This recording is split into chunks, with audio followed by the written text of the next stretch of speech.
চট্টগ্রামের এক জায়গায় পুকুরে পড়ে একটা ছেলে মারা গেছেন। ওইখানে ডুবুরি আসছেন। ডুবুরি এসে 24 ঘন্টা পর্যন্ত খুঁজছে ছেলেটাকে।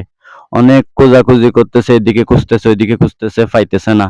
ডুবুরির সাথে সাথে আরো অনেকজনে খোঁজাখুঁজি করছে, পাইতেছে না। নৌকো নিয়ে দেখতেছেন আপনারা ভিডিওতে, নৌকো নিয়ে দৌড়াদৌড়ি করতেছে, ছেলেটাকে খুঁজতেছে, পাইতেছে না। মাশাআল্লাহ, আল্লাহর আর কি মহিমা, এটা দেখলেই বোঝা যায়। যখন আল্লাহু আকবার, আল্লাহু আকবার বলে আজান দিল, তখন ছেলেটার লাশটা ভেসে উঠল। আল্লাহু আকবার। আল্লাহ তাআলাকে আমরা চিনি না। আসলে এই ভিডিওগুলা দেখলে বুঝতে পারা যায় যে আল্লাহ দেখেন, আমাদেরকে আল্লাহ সবসময় হেল্প করার জন্য রেডি। কিন্তু আমরা আল্লাহকে ডাকতে জানি না, আল্লাহকে রাজি খুশি করতে পারি না। আল্লাহু আকবার দেখে আমার কাছে সত্যি চোখে পানি এসে গেছে। কারণ এটা আসলে অত্যন্ত অলৌকিক একটা ঘটনা। আল্লাহ আর কিভাবে আপনাদেরকে প্রমাণ দিবেন? আমরা এখন নামাজ কালাম পড়ি না, আল্লাহকে চিনি না।